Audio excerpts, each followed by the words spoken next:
today is the first part of a 3-part series that we have that's going to cover how to hire, how to train, and how to retain employees. For those who don't know me, my name is Brandon Martinez. I am the Director of Relationships, also known as the team leader here for Keller Williams Legacy. I have served in different roles throughout my career. So I've been in Fortune 50 companies where I was hiring entire staffs. I recently was a business consultant where I was the liaison to hire senior level managers to a hospitality company. So going through that and then coming into KW, going through the recruit select process, going through career visioning, I have seen multiple different ways to interview. Good morning, Narisa. How are you? To find talent and then also bring them into your organization to make sure that you have success. Let me make sure that All right, so what I want to talk about today is why we want to hire these people and what it means to bring extra people into your organization. So I look at my children for a lot because you can see through the eyes of a child. And I look at the kids that my son has started to hang around. And I think about it all the time from, is he hanging around with the good kids or is he hanging around with the bad kids, right? And what does that mean for them? Because if he's hanging out with great kids, then typically what does it mean for his future? He's going to run with a good crowd. They're going to do things in the right way. And it's going to make him a better person. It's going to be an easier path for him to go through. So let's talk about it from business. And just to let you know, today is going to have a lot of activity associated with it, a lot of questions going back and forth. So I'm going to ask that we unmute people who are in the room. I'm going to ask you guys to participate. So with the course of your business you have right now, right? And I've had this conversation with one of the people in the room on a frequent basis. What makes you stronger in business? Or what makes you stronger as a person? Is it the people that you associate with? Is it the things that you study and you learn? What has more value to you?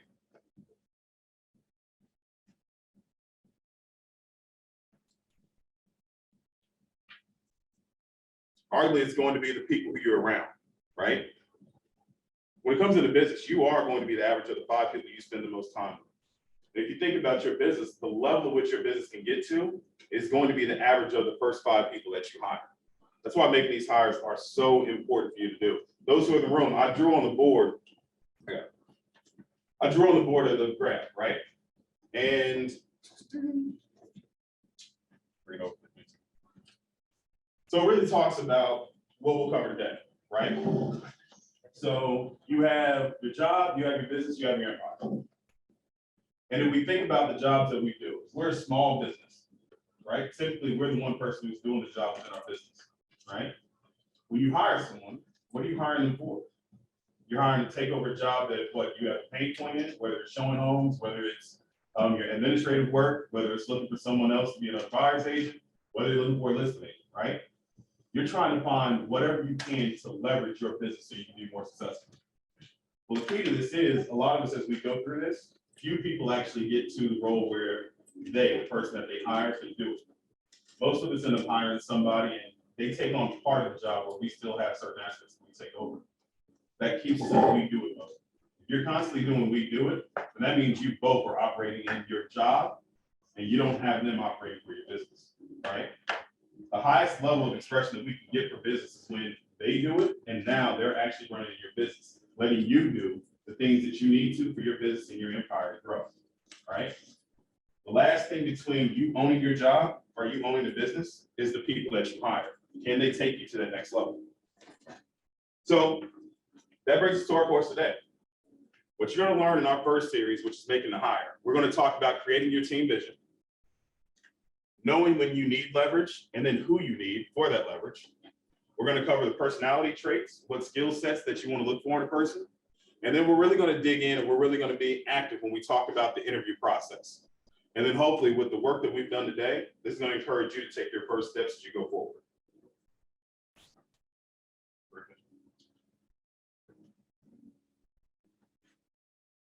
All right, good morning, everybody. For those of you online, welcome. In the room, welcome. My name is Alana Huber-Katz, a Director of Coaching and Business Development here at Keller Williams Legacy. So excited to see everybody waking up early and owning their business and thinking about leverage for their business and growing it. That was a good kickoff. Thanks, Brandon. So we're going to jump right in and actually Let me grab my cheat sheet here. We're gonna jump right in and start with inactivity. So in a minute, everybody on Zoom, there will be posting in the chat box some worksheets as well as workbooks and PDFs for you. And just some housekeeping items before I kick this off. Number one, if you are on Zoom, the more engaging you are, the more participatory you are, the more everybody, both in-house and Zoom, will get out of this, the more you'll get out of this. So please absolutely put your video on. It's the bottom left-hand corner. Says the word video. So if you are in a place you can put that on, please do. Doesn't matter if you're sitting at home in your PJs with your cat and your dog and your kids and all that stuff. We love to see your smiling face. Also, please feel free at any time to put in the chat box any questions you have, or take yourself off of mute to ask some questions. Again, this is your time. Okay, this is the time for you all to really take ownership of your business. Think about, between now and next year, think about how you want to grow and build leverage in your business. So, Gary Keller. Who's Gary Keller, Brandon? Gary Keller of Keller Williams, one and only. Of Keller Williams, the CEO, founder of Keller Williams, absolutely, wrote the Millionaire Real Estate Agent book that usually I would have up and I don't.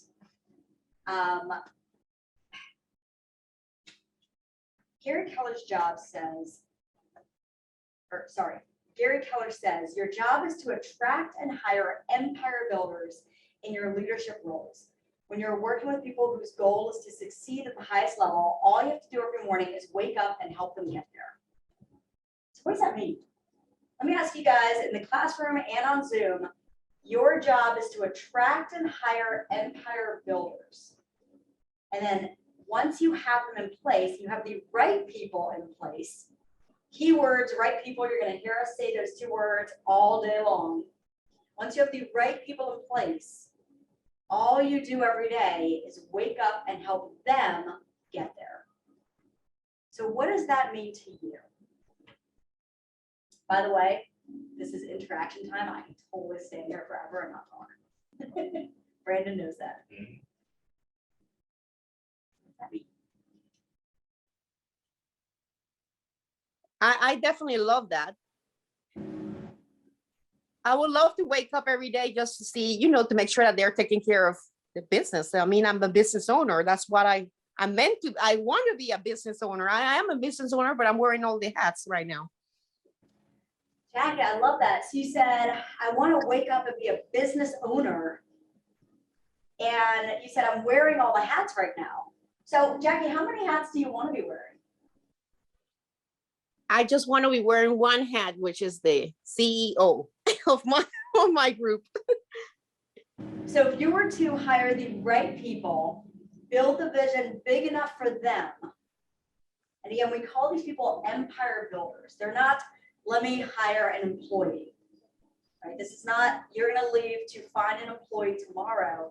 This is actually taking the time to build a business, to find those people who can build your empire for you and with you.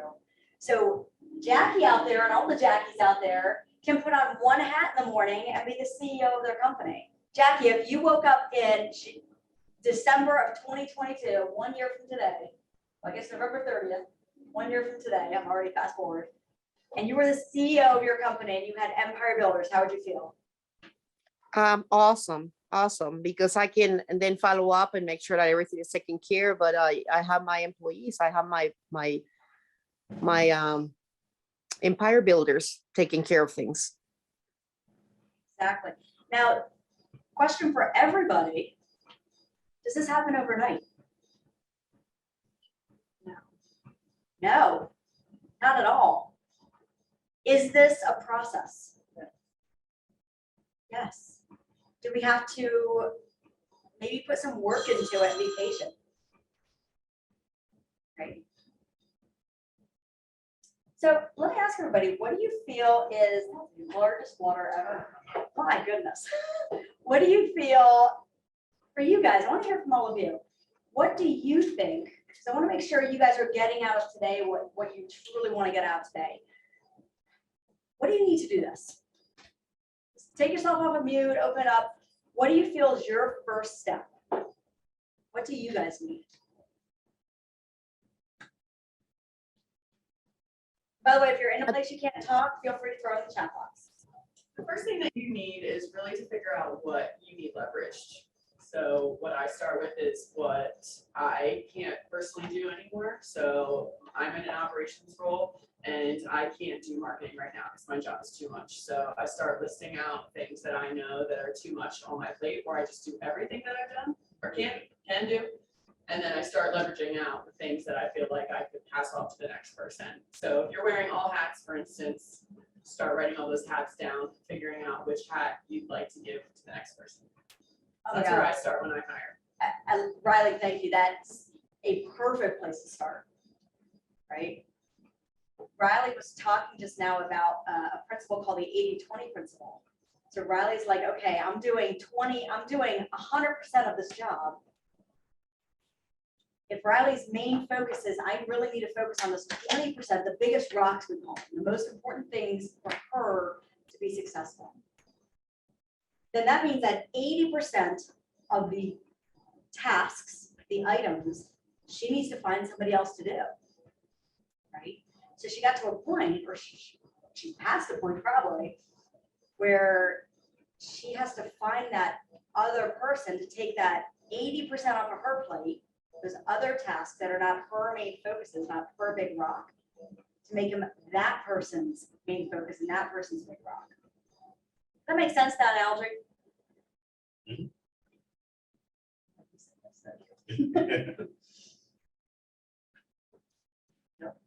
I'll let you click it. You mess up your laptop. So. If you want personally, just press the next arrow. Okay, click next. All right, so we're gonna go ahead and we're gonna create your vision and value statement. Why are we starting there?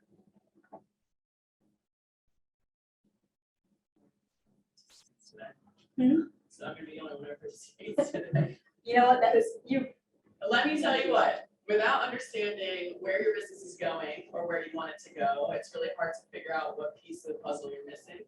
So by starting with your vision, your values, that helps determine the person that you want to hire and not what you're hiring for. can you repeat that last line, because I really liked it. I don't know what I said. What did I say? So- Hiring for the person, not the job title. Correct. You don't know who you're hiring for. You're just hiring a person versus hiring something for that specific role. I think that vision aspect of it, it's key because if you're bringing someone into your organization, how do they know where you're going? How do they know what their future holds if they're working with you? The only way for them to see this is if they have a true understanding of your vision and your values. So just as Riley said, that's a key guideline because we're trying to attack the right level of, or trying to attract the right level of talent. They have to understand who they're going with. They have to understand whose business that they're trying to connect with and that they want to align with.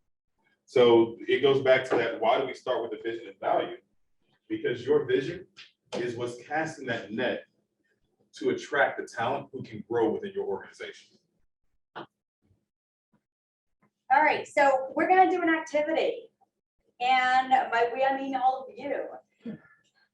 We're gonna cast a vision for your world that is big enough to hold your goals and dreams as well as theirs.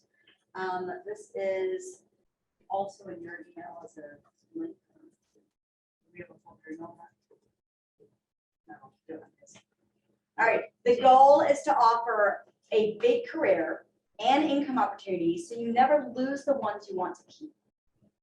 Promotion from within creates a culture of achievement. Your people will see your organization as the vehicle for their success.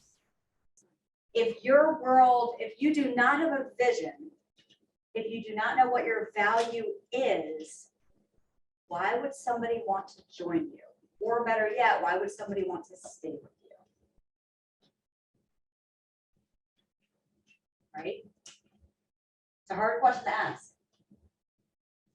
But it's the part where it's the first step in attracting the empire builders, not just simply hiring a person. So what I want you all to do is on Zoom, take out a pen and paper or your laptop, whichever you prefer. Everybody in the room, you have a worksheet. The first part of this activity is you're going to spend about 3-4 minutes. 3-4 minutes. Just writing down your vision. What is your vision? What do you want it to be? This doesn't have to be perfect. You can even, if you're not sure how to formulate it into a vision statement, just write words that mean something to you to get it started. Right? Just kind of write visionary words to get your 2022 started. And this, we should be thinking big also, right? If this point of the vision is to capture talent, you're looking to capture talent that wants to grow. Your vision should be large enough for people to grow within it, right? So I'm thinking about it from a sports analogy. So I'll leave my team out of this, but let's talk about the Ravens, right? The Ravens has goals to win the Super Bowl each year, right? Whereas a team like the Browns have goals just to make the playoffs each year. If you're going to be a player to join a team, would you rather join a team who's just looking to make the playoffs, or are you looking to join a team that's going to get to the Super Bowl? That's what you should be thinking about in your vision. Don't go small when you're writing. Go large enough so people want to be in your world, that people want to connect with you because they see how far they can go in you. For those on Zoom, the worksheet that everybody has in the room is in the link that's in the chat box. So you can either just take out a piece of paper or use the form that's in the chat box. You'll just have to make yourself a copy of it to be able to use it. So let's go ahead and take, again, 3 to 5 minutes. Start writing out your vision statement or words to go into your vision statement. Any questions before we start this activity? I'll take silence as a no. Let's go ahead and take a few minutes, and we are here if you need any help.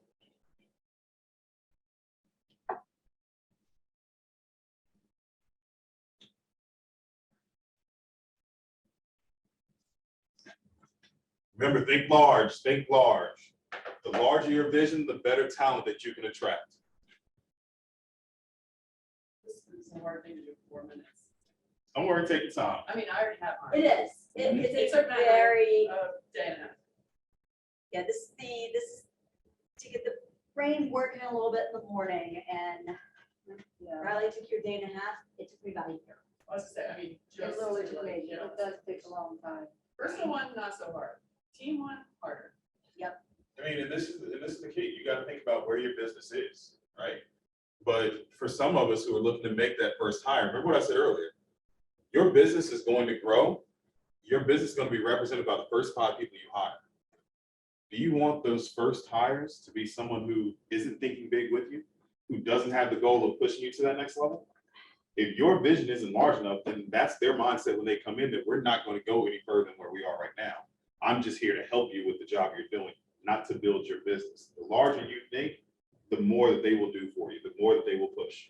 And you just brought up something really important. And when we bring in those empire builders, we got to start thinking in that term, not just bringing in people. If you bring the right people in, even the first person that you hire, if that is the right person for that seat, they're going to help you recreate and grow that vision.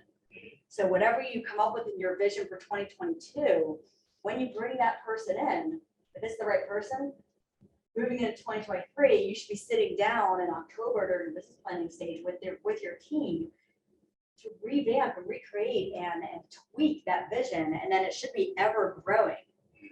Right? So I love that. It should never be one person just working on the vision, unless you're just starting out and then it's one person, and then you hire someone and then they do it. Matt did his for a while, and then we changed ours when I got it. We did it together. Right. Because he hired an empire builder. It's true. Yeah. But I didn't feel like I was buying into what he was selling. I wanted to sell it together. So it was like, I was like, I don't know what our mission is. If you don't live by it every day, it's really tough. Think about what you just said, though. If we break it down, you just said Matt's vision wasn't large enough for you. It didn't speak to you. Right. So now that he brought an empire builder in, what does that empire want to do? What do you want to do? I have to change it so it speaks to us and it's large enough to fit where we want to go. It's a perfect example. I mean, that's real life perfect example of what a great empire builder will do, but why you have to cast a large enough vision. Because if he didn't change that vision, and be honest, what would happen? we'd stay small. I mean, we would be. Would you still be there? If he didn't change his vision to be larger, would you stay? No, but I think it's a redirection of like, I think that a mission, vision, values should be like so quickly like spewed that you're living your Agreed. life. So he wasn't. So I thought that he grew out of his own mission, and together we grew into another one. So but I also think you have to take time to really like understand, hey, we need to do this. This is a priority for business, you know. I love that you Absolutely. said together, we grew into another one. See, that's the thing about your vision statement. As you grow larger, as you add more people into it, you know, we talked about it earlier, you go from job to business to empire. Your same vision that you have when you were an individual creating your job, as you start to add people in, you're going to see that vision will change because that vision is going to get larger. We think about Gary Keller and his vision, right? And what his job is to bring in empire builders. So now his vision that he has for the company has gotten larger because the organization is larger. But it has to start with a large enough vision from day one that someone wants to come in and help build that. So I know all of you do not have your 2022 complete vision statement. 'Cause just to repeat, Riley said it took, I mean, you said a day and a half. I'm gonna guess it took probably longer than a day and a half to actually really create it, right? I mean, for me, it took a year. I had words written down, then I had a sentence, then every month kind of tweaking that sentence to really formulate what you want it to be. So this does not need to be perfect for you to get started. Okay, that I just want to say that a lot of times we think it has to be perfect before we start hiring people, and it does not. You just need to have something in place that's powerful enough for you right now. Now so would anybody be willing to share their vision statement or some words you wrote down?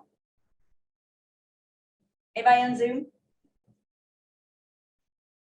If not, I may call on somebody in this room. All right, Riley, go ahead. Creating massive financial opportunities through our success so we can change the lives of those we care about. Can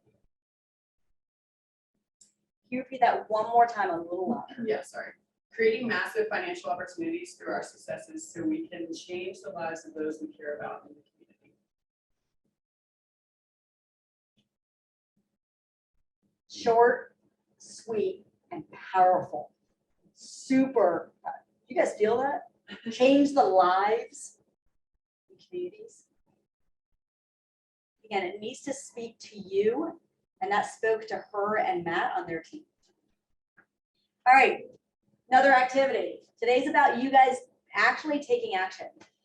You ever sit in a training room? I'm sure all of you have, I have. You ever sit in a training room all day long and you walk out and you're like, well, I learned a lot, but I have nothing to actually walk out with. And then you have to go out of the training room, take time out of your busy schedules to do this on your own. A lot of today is going to be activity-based. Because our goal for all of you today is to be able to walk out of this training room, out of the Zoom training with something written down as an action plan to move you forward. So, Alana. Yeah. Hi, may I ask for an example of a value statement? So that was an example of a vision statement. Can we get an example of a value statement? absolutely, and you are lining up the next activity. So the next activity is actually creating your value. What is your value? Now, it could be a value statement, and we can get somebody's example of that in just a second. And it can also be a bullet point of values that you have, that you offer, or that you want to offer. Now, these are things that you might not have in place right now when you think of values for yourself and your team as you grow it. These may be values that you want to have going into 2022 to start building. Right? Does anybody have a value statement or values they can share that they currently have or they want to have?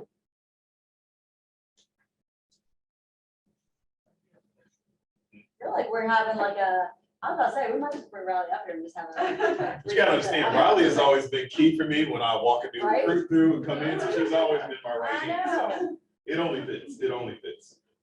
Well, we struggled with this one a lot personally.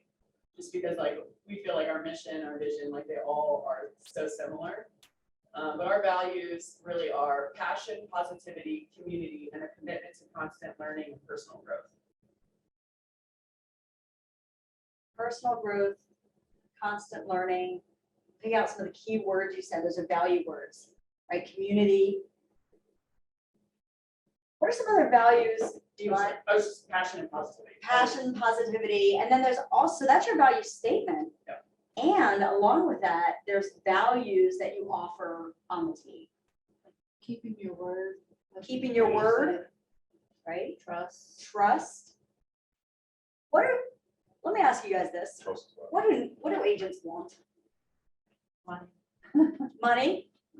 What else do they want? Legacy. Legacy? Brand new agent coming in, what do they want?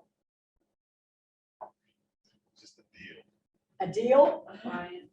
Clients? Leads. Leverage? Someone to do paperwork for them? Marketing? You can probably list out a million things. That does not mean that you need to start with a million things, especially if you're just getting started. Okay, you need to figure out what are the few, I would say 3 or 4 things that you want to start offering as a value, right? So think of the word value in two ways. We'll call them A and B.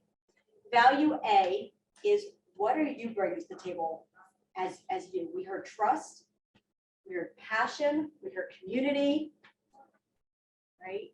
These are things that you bring to the table. Support. B are the tangible items. Are you going to bring marketing to the table? Are you going to provide that? Are you going to have an admin to do all their paperwork? By the way, if you're a rainmaker and you want to be their admin for you, you just change your job title. Now you're an admin. You are not a rainmaker anymore. We're going to go into that in a little bit. So are you going to have a transaction coordinator for them? Are you going to have leads for them? What is B is the tangible items? Right? Did that answer? I don't know who asked that question online. Did that give you an example?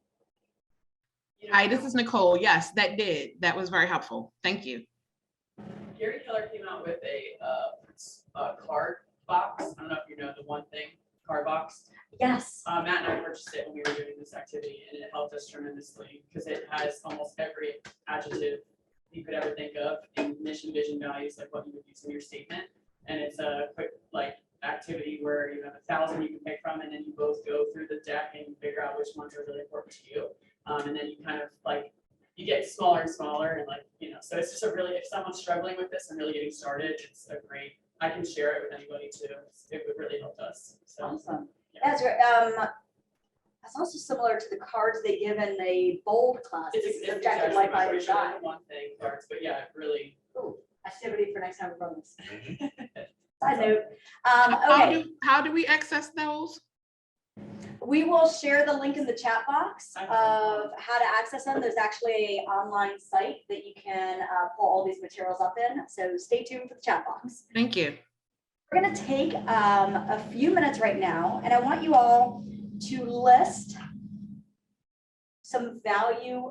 your value statement or values you want to bring to building your team. Okay, so again, there's words, there's the A bucket, which is what are you bringing to the table? And there's the B bucket, which are tangible items. So take about 3 or 4 minutes and just start listing out some of those values that you want to deliver. Doesn't mean you have to have them now, but that you want to bring into 2022. Any questions before we get started? All right, take a few minutes, list out some values. Yes, I'm sorry. I have another question. So in the chat box, I'm having issues with doing copy and paste. Does anybody have any tips for that? I highlight what's in the check box, but I can't copy and paste it. Yeah, we are Yes. putting it in there again right now. That's a Zoom issue for that one. Yep, we're gonna be reposting some things in the chat box right now. Stay tuned.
About 30 more seconds.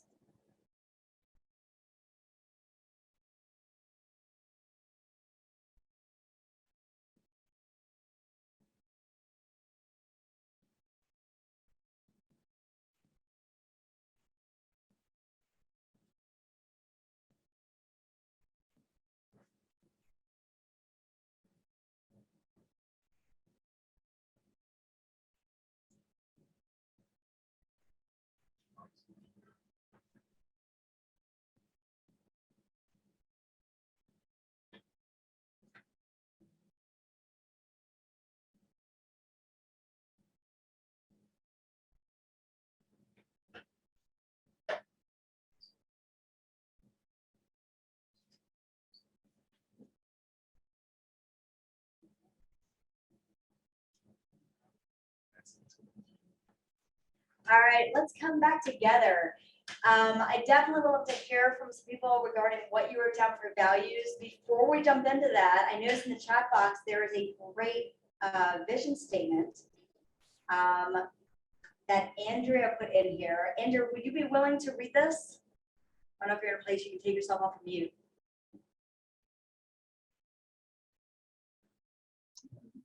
Let's see if, can you guys hear me okay? Absolutely. I'd like to impact and improve the lives of team members and all the lives we touch by creating community, being of service, creating wealth, and a life of love, health, passion, fun, respect, and adventure. Love that. Thank you so much for sharing that. Awesome. Thank you. Absolutely. What do you guys feel from creating and sit down and take your time to go through your vision and your value statements? What do you feel about your business as you're reading this and as these words are flowing? What are you feeling about your business? I'm feeling that my vision is huge, huge, huge, huge. It's good. Love That's that. good. You can never have a too big of a vision. No. It's actually not possible to have too big of a vision. So I love it. You're huge, huge, huge. I know I get excited and pumped when I actually think about the larger vision rather than the smaller details of how to actually get there. Nice, nice. Well, here's the beauty of having that large vision. That large vision will attract the people who can help you get there. So you can focus on keeping that vision large and making sure that you're doing more, keeping yourself and others pumped up by how strong and the key words and the things that are inside your vision and value statements. So speaking of value statements and value words, let's hear from some people on Zoom. What were some things you wrote down? And people in the room.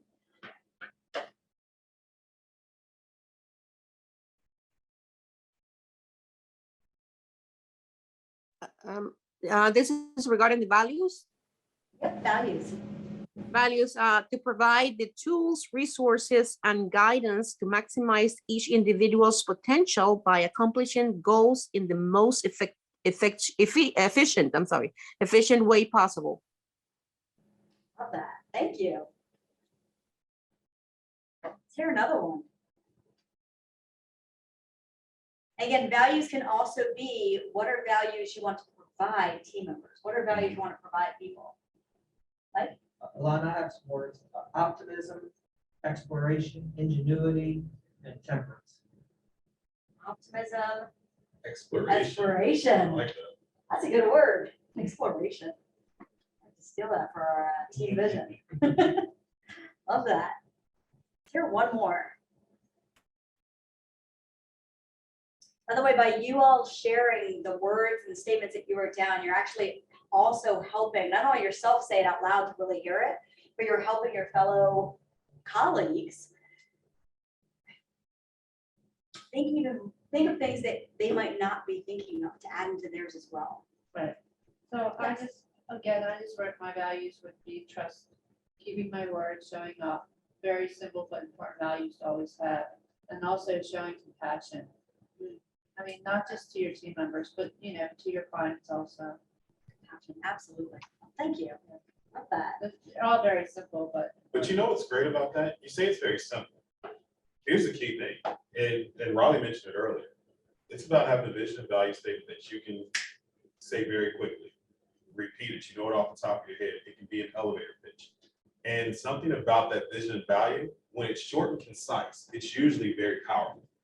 And so powerful to the point that when the next person hears it, it sticks with them, it resonates because it's so simple and it drives that point home. So, and I hear you say that, yeah, it's just very simple. No, I love the fact that it's simple because now it's going to resonate with more people, right? I don't have to get a dictionary to figure out some of the words that are there. It's just immediately. I love trust. Trust is a big thing to me. So hearing your value that you have, that resonates immediately. So when you say that it's simple, that's wonderful. I think that's something that as we create our vision and value statements, sometimes it does need to be just that, simple, so we know exactly where we're going.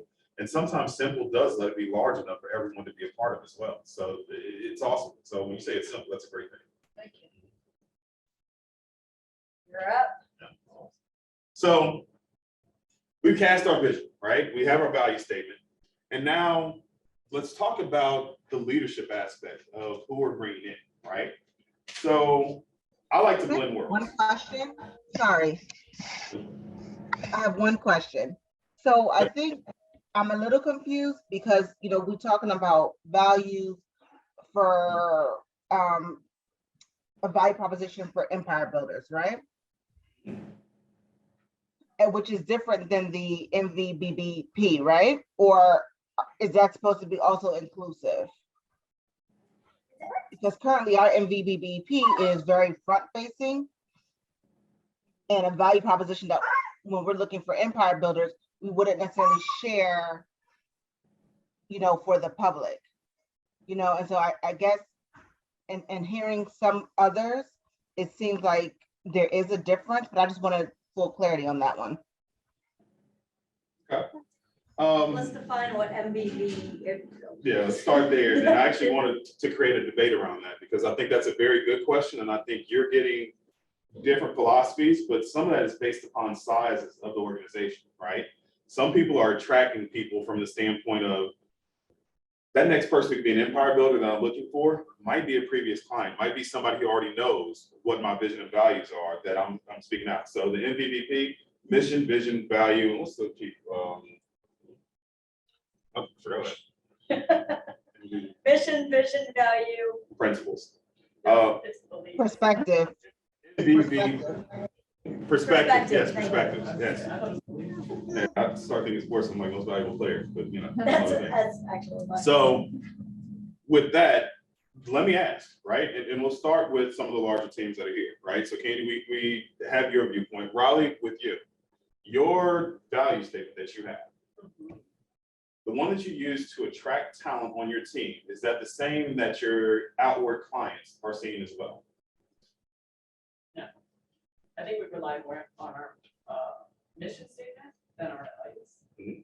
But our mission is more client focused. Our values are more internal and outwardly facing. You know your mission statement right now? Yeah. Good. What's the mission statement? Obsessively geeking out over the real estate details so you don't have to. And what's your vision statement? Creating massive financial opportunities for our successes so we can change those we care about in our community. Come on. Candy, what about you? What's your mission statement and what's your value statement? So our mission is to inspire business owners and can you hear me? Yeah, you did. Sorry, to inspire business owners and communities to collaborate for the greater good of humanity, to build legacies worth having, and to create generational wealth. And then so that is front facing, and then our vision is also front facing to be the preferred resource to buy and sell real estate. So those are our front facing. Now we also have, and our values and our beliefs and perspective is as well, but we have a values proposition for our empire builders too. But yeah, those are our front facing ones. So I think from the larger teams that are here, you can see that their mission statement is a little bit different from their value proposition that they're giving out to the empire builders that they're looking to attract. Why do we think there's a difference there?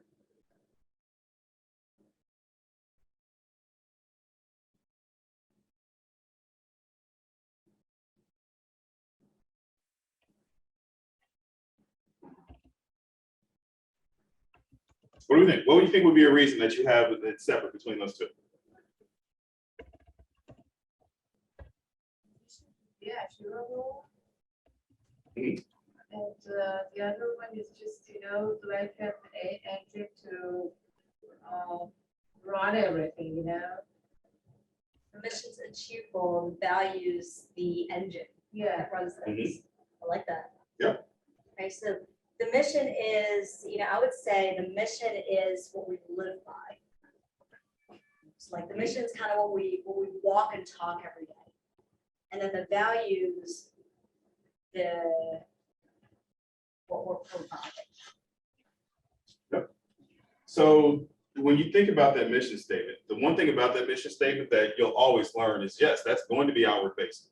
That's going to be for the communities in which you serve. That's going to be for whoever your business is talking to. The value statement that you're creating is for the people who are within your organization. Now, the one thing about that value statement is your value statement, it should, and we'll go back up to that part. The one thing about your value statement is it should be able to connect the people inside your organization to fulfill the mission of your business, right? So that's where you're going to have a little bit of a difference between those two, because as I'm working in your organization and I'm building this empire, what am I building it for? That's where that mission statement comes in. So while they'll be separate and while they'll have two different audiences, one to bring in the people that you want to attract, the people that you want to lead, your mission statement is, all right, this is what we're going about to do. This is what we're going to accomplish, right? So Candy, to your question, what's the difference between the two? And is it okay that one is outward facing and one's inward? Absolutely. What you're going to find is you get larger, you're going to have an outward facing mission statement, right? Your MVVP will be outward facing, or MVVP will be outward facing. And then your value statement is for your organization to be able to fulfill what you designed. Now, as we're smaller, right? And I said, there's going to be times where your organization grows, you're going to see that your mission, your value statement starts to change. As you're smaller, they might be one and the same because you're attracting clients, you're attracting talent, you're attracting whatever you can get at this moment, right? You want to have your vision statement large enough that you can attract them. Then as you grow and you start bringing people in who are empire builders for you, you will start to notice that, hey, as they come in, they're helping build, they're helping say, okay, this is great. We're going to continue to attract people, but now our mission is changing because we're adding another element to our business. And that's where those empire builders come in to help change, motivate, and grow your culture. I'll throw one thing out there because, you've heard some amazing value statements, some amazing strong vision statements and mission statements. One thing I'll throw out there for anybody who's on Zoom or in the room thinking, oh my God, this seems overwhelming a little bit, right? Because creating these can feel overwhelming. I know personally it did for me. So two things is one, reminder, it does not, you have to remind yourself, it doesn't have to be perfect. You're not looking for perfection before getting started. Just take a few words that mean something to you. And if you truly have a passion around that, passion around helping communities, serving others, generational wealth, building legacies, there's so many different phrases out there. By the way, if you get stuck, Google is your best friend. If you Google real estate agent vision statements and real estate agent mission statements, you will find so many online that you can take from to make your own. Right? Case, copy of steal everything. So I just want to remind anybody on here who's like, I don't even have a team yet. I'm just starting out. 2022 is going to be my kickoff year. Is when you hire the right person, that person's going to help you build this. Okay? They're going to help you recreate it and build it. So as we have the people who come into our business, right? I said earlier, your business is going to be key and it's going to reach the level of the talent and the value of the first 5 people that you bring in. So I was going to say, I'm going to challenge Alana on something. She said, Google real estate agents, vision and value statements. I'm gonna be honest, don't just Google real estate agents. I like to believe Businesses. right? Look at businesses. If you're truly trying to build a business, trying to build an empire, what do you find? Most businesses will branch off. You'll have other avenues of your business, right? And this is where you'll start to see, and this really goes to your point, Candy, is I'm an individual agent and my only business right now is just helping the communities in which I serve. my vision and value statement might match my mission statement because it's only that. But now as I grow and now I add in a property management business, now I have an assisted living facility or whatever else real estate allows me to grow into, or your mission statement is going to get larger because now it might contain more things inside of your business, right? Your empire is expanding, it's getting larger. So don't just confine your thought process to just what's in real estate. My path and what I love about it is that I've vectored into different industries to be able to pull those things in. So one of them is you can see right now, what's the total number of people that a true leader can have? So a book that I went through was the field manual for the military, or for the Army, actually, and going through their leadership guide. And they are very specific in how many people that they want any one of their sergeants or leaders to go through. It's their span of control. And they truly believe that your span of control should be no more than 5 people, right? Because those 5 people you can control, you can lead, you can guide them. And if you're doing your job effectively, the people that you're leading, what are they in turn going back to do? They're going to lead as well. And so now we think about you going from a job to a business to an empire. If you have the right 5 people, those 5 people will in turn be looking for the next 5 people that you can have. How quickly an organization can go from 5 to 26 people, including yourself, overnight. If you have the right 5 people, that can build who can go through, right? So the key to this is, though, and it's the flip side to it, if you have the right 5, people won't need to talk to anybody else. We go back to Gary Keller, right? And what he does, Gary really looks at his inner circle, right? And he goes through the 5 people that he can have to build his organization, and then what can he pour into them for them to build out. If you've been to any of our trainings, you hear the name Jay Papasan. You rarely hear that Gary's there, but it is like, oh, it's such a great thing. And what is Gary's conversation? Usually Gary's conversation is something in line with the 5 people that he talks to the most. And then they carry out that vision and they continue to lead down with the 5 people that they have in their span of control. So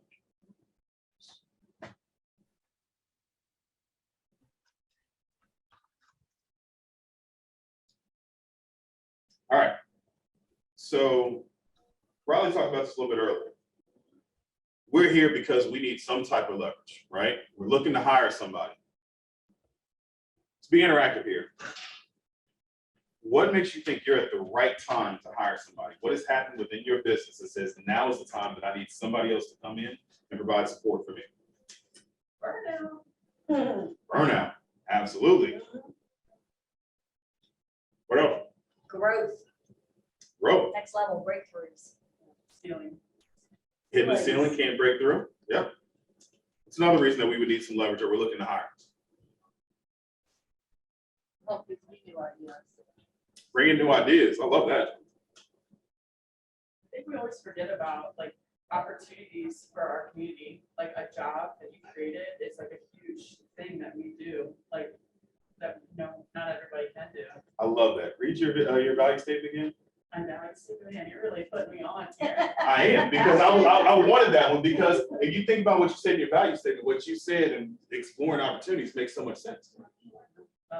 Passion, positivity, community, and a commitment to personal and career growth. Commitment to personal career growth, right? And you just said another reason that I'll look for leverage is because we want to create that opportunity. If that's what your business is looking to do, and that's what you say, that's absolutely a wonderful reason to look to grow. I mean, honestly, if we're going from having a job to having a business and really trying to get to an empire, then you're going to reach a point in time where you are bringing on leverage, you're bringing on support because you created opportunities for them to grow. You think about an empire builder, that empire wants to come in somewhere where they can actually see themselves building something out to help this organization get larger. We go back to that vision statement, cast it large enough that you can bring in an empire builder who can do that. What's another reason that, and let's think about why you're here today, right? And we can just simply ask the question at that level. Why are you here today? Why do you want to learn about how to hire the right person?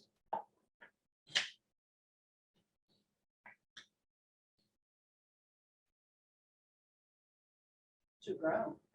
To To grow. grow. Simply. Mhm. Grow in what way?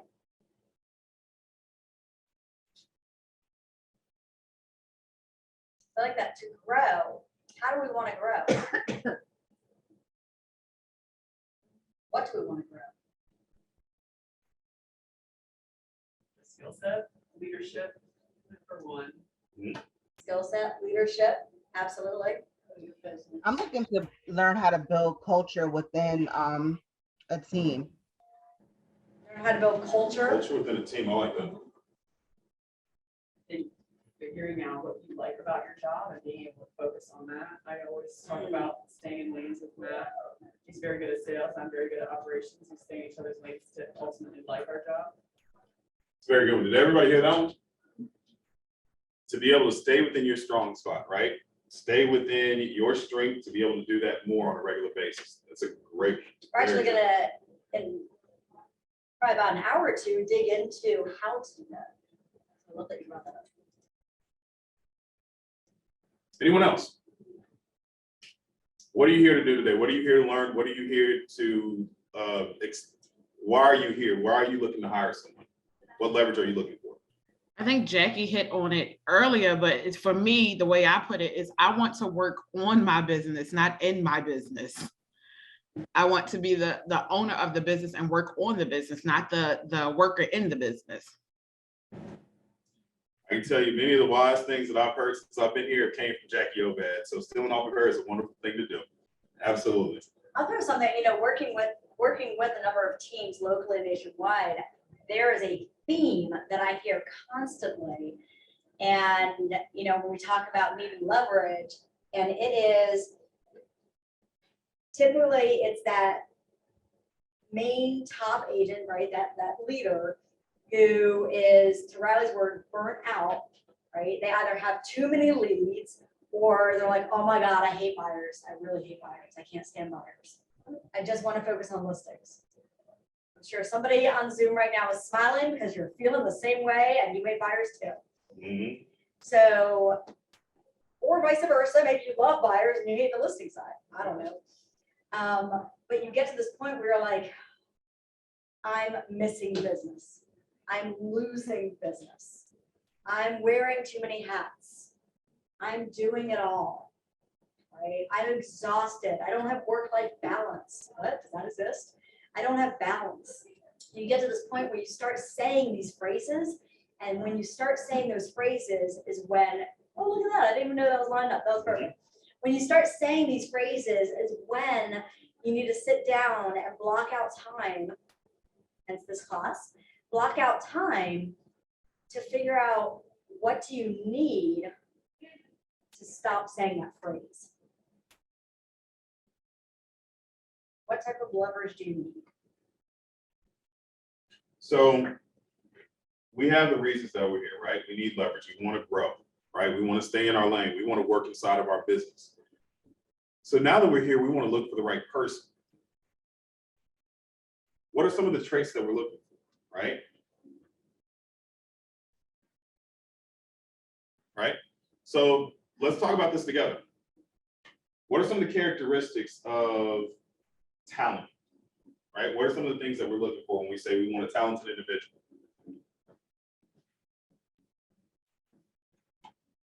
I'll kick it off. Mhm. A solution finder. Okay. Someone who can find Problem solutions. solver. Yeah.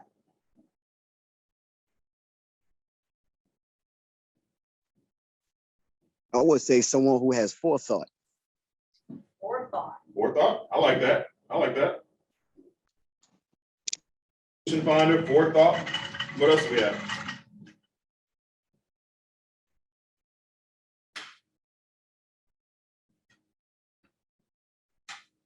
What it pushes you? Okay. Someone who pushes. In the past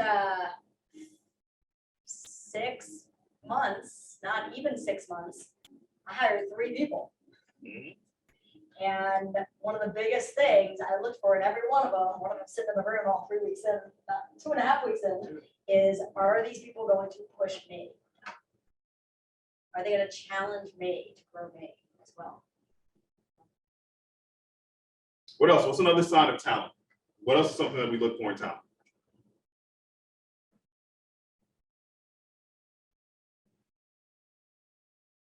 We have solution finders, problem solvers, somebody who has forethought, someone who pushes us. What else is a sign of talent that you look for? Someone to hold you accountable. Accountability. Yeah. That's a good one. Someone who's self-motivated. Self-motivated, nice.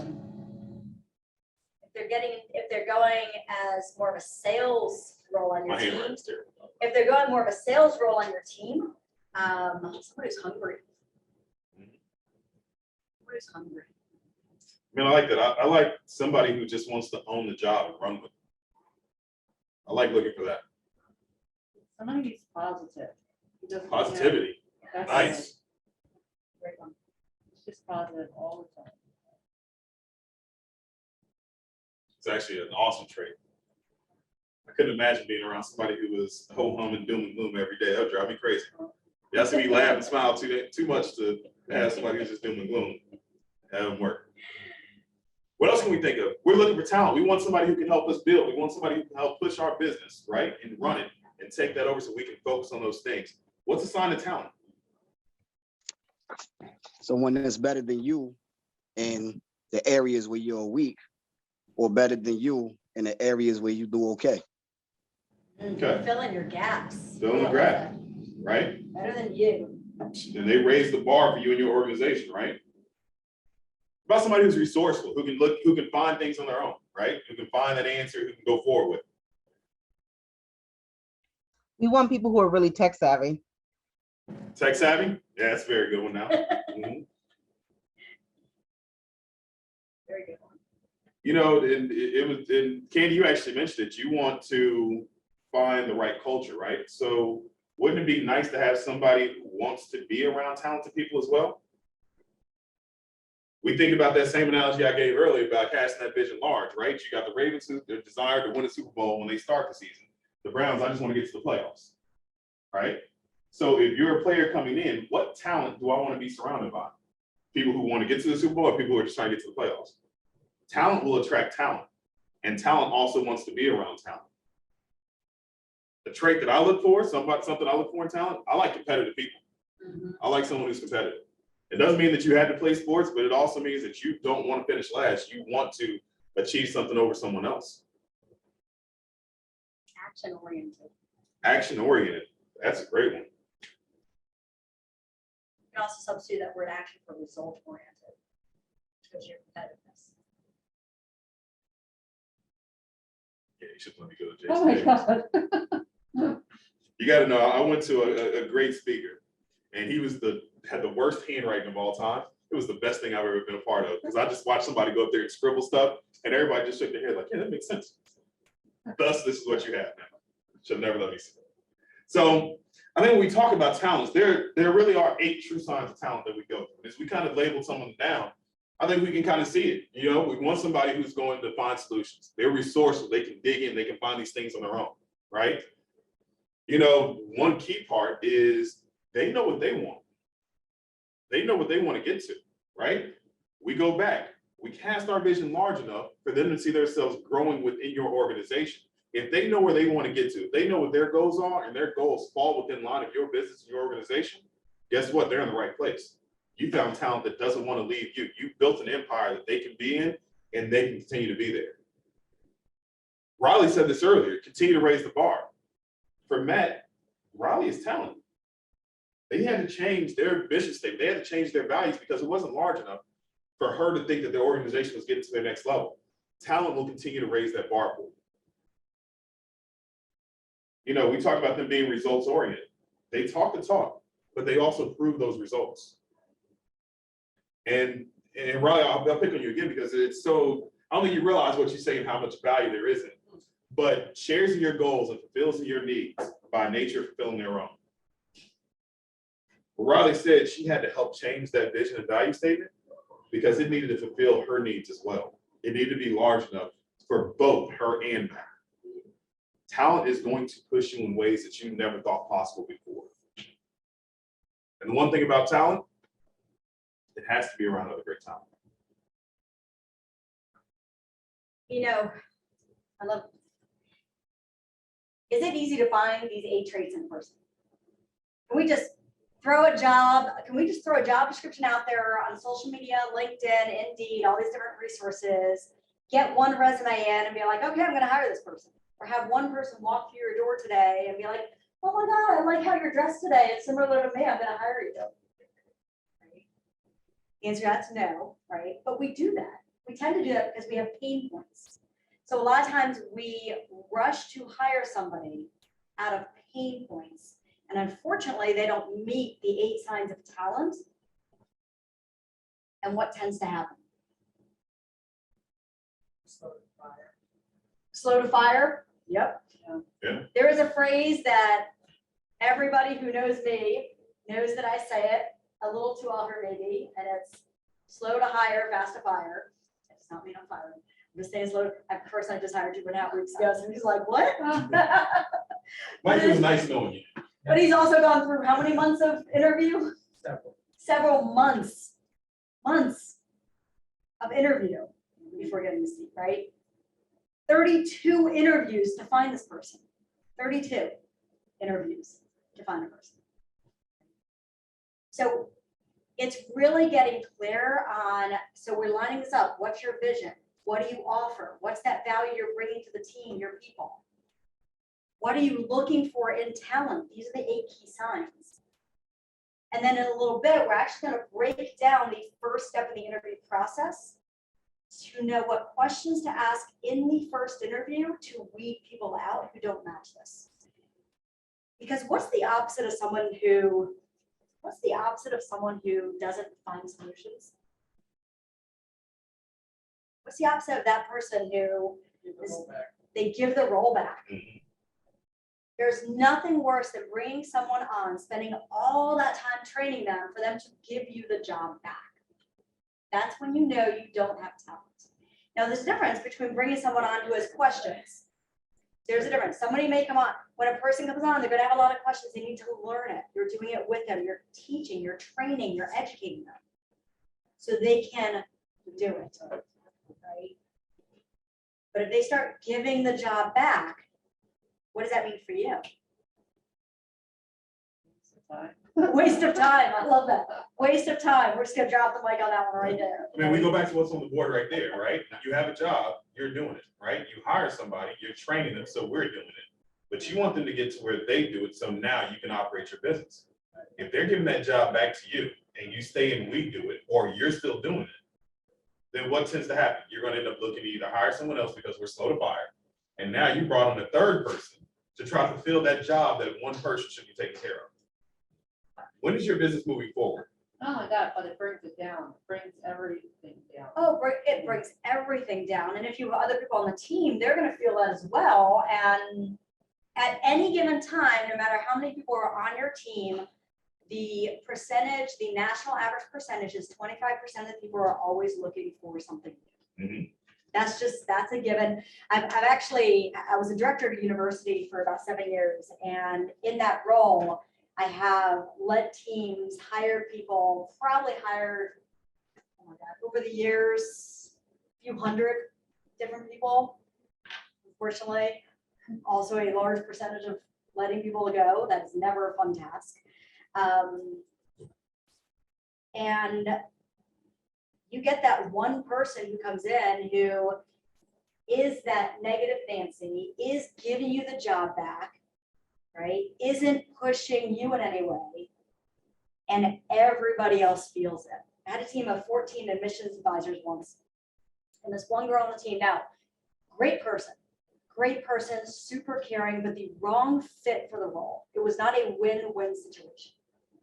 I needed to hire someone. I was early on in my hiring career. I hired very fast. I brought someone in because I thought she was talented, right? Now, here's the thing, she is talented. She went on to do great things in a financial type role that she excelled at. I stayed in touch with her.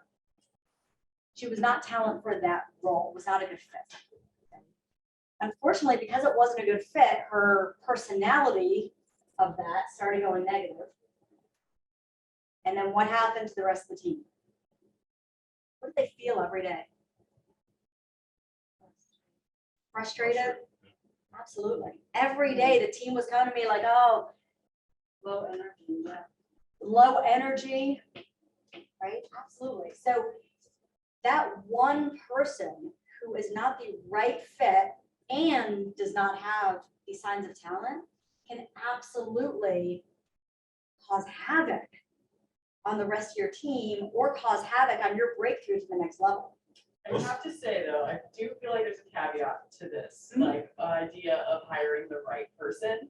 I think that as in like being new to real estate, there's been an emphasis on taking time to hire, which I appreciate it, because you know, you're building that into your life, your business, it's a bigger responsibility that you incur. And I just think that if you're not fully prepared to make a hire, if you don't have a built out anything, it's really hard to retain the talent, to understand that they're actually talent. And then when this caveat, the caveat is when you give a job back, are they giving you a job back because you haven't set them up for success, or because they truly don't understand how to do, like they're just not a good fit?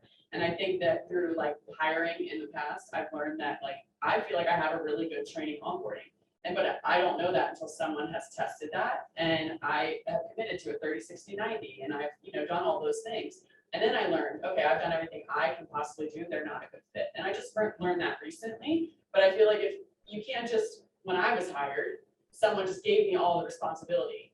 And I was like, but you haven't taught me how to do any of the responsibility. So I think that there's an accountability piece that goes on the person hiring just as much as the person who's the right fit. I love it. It's true, 100% true, right? And I think that's a challenge.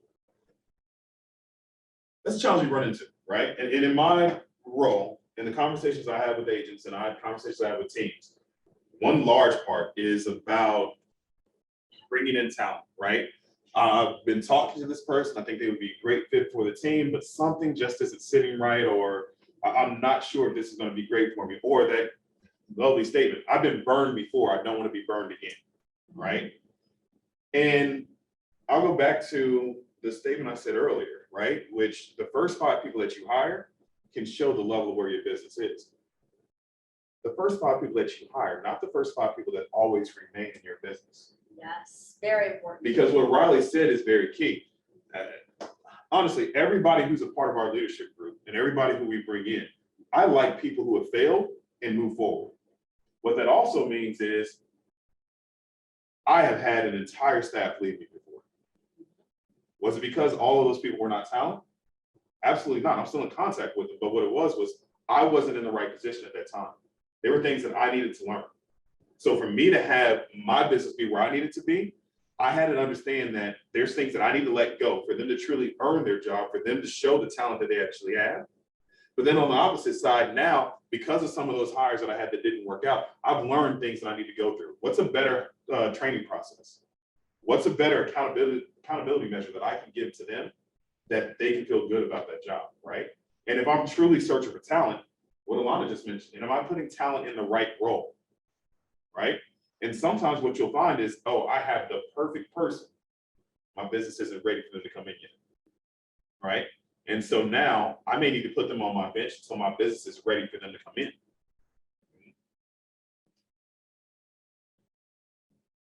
We are slow. So Scott, I love the question you just asked in the chat box, right? Hire slow, but if you ever rushed a hire because you recognize talent right away? Doing a lengthy interview process could give that talent opportunity to slip away. Okay, so this question is fantastic. It lines up with today, which by the way, let me just preface this right now because I know a few people probably have to leave a little earlier today off of this. Today is the first part of a 3-part series class. Today is all about hiring. How do you interview? How do you line up talent? How do you find talent? What are things that we need to get in place, to Riley's point, prior to bringing someone on, so we have things ready so they start successful, so we can help them be successful. Then next week, we'll put all these dates and times in the chat box. And then next week is all about how do you train them. So now we found the person, how do we train them? What does that look like from day one? Then the third part of this class, which will be the week after that, is how do you retain them? Because just because we know how to hire someone, we also need to know how to, at this point, set them up to be successful and help train them and onboard them and bring them on properly, right? And how do we grow the vision large enough to retain them long term? So to Scott, to your point. Well, I want to ask Scott a question on this. right? And I'm curious about this because being in different industries, this slow to hire means different things to different people. What does slow to hire mean to you? To me, it really meant what Riley was speaking on, right? So like for me, it's having the value proposition, the job description, the 30, 60, 90, fleshed out, how they're going to be trained, do they have their passport to success, and having those things in place. So I know what I'm looking for when I'm hiring. And if I don't have those things, I don't even start. So your slow to hire is making sure that you have yourself and your business in line before you even look to bring the talent in. Yes, I'm not doing any rush hires. Yep. Okay. All right. What does slow to hire mean for anybody else? And Candy, I love that. We're coming back to that. I love that, absolutely. Not hiring out of immediate need versus getting what you really want. Yeah, absolutely. I mean, an immediate need is, that's the pain. Honestly, that's the pain that makes us think that we need to hire somebody. That immediate need makes us be, rush the gun. You don't have everything lined up. You're immediately going after someone. So I asked that question because, Scott, to your point, a long process to go through. Well, that's slow to hire. A large part of that slow process is making sure that you have all your intangibles in line before you even start to go through and attract talent, right? Where did we start today? We started with casting our vision, creating the value statement, so we can have a value proposition to pitch to someone who wants to come in and be a part of our team, right? We're taking care of that first before we even take that next step of going to search and find talent. Now we're talking about what talent is right now. And we're talking about talent now because we want to make sure that talent's going to fit within the vision and values that we laid out, right? We want to be able to recognize when we see it. So now we start thinking about a solution-oriented person, someone who's a problem solver, somebody who wants to be around talent. Go back to your vision and value statement. Does your vision and value statement speak to this person? If it doesn't speak to that person, then guess what we need to go back and do? So we will pause right here for a perfect break, right? I want to share one thing Oh, with go ahead. Scott. Go ahead. So Scott, I want to add one thing to your question because I love this question. When for me personally, when I hear the word when I say the word slow to hire, for me personally, it just means going through the interview process to not skip a step. But in all honesty, I have absolutely, in that first 30 minutes with a person, I'm thinking to myself, oh my God, this is the talent. This is who I want. I want this person. They have every aspect. They fit the criteria, et cetera, et cetera. So that doesn't mean I hire them that day. It just means I speed up the process. So I don't skip a step. It just means that instead of me meeting with that person, let's say today, and then calling them back in next week, and then calling them back in the week after, it just means that I'm going to go ahead and before they even leave, they're coming in tomorrow for the next step of the interview, and then they're coming in the next day for the next step of the interview. Then they're going to go meet with the team for the next step of the interview, and then they're getting hired that week. So I don't skip a process, but you can absolutely do it in 1 week.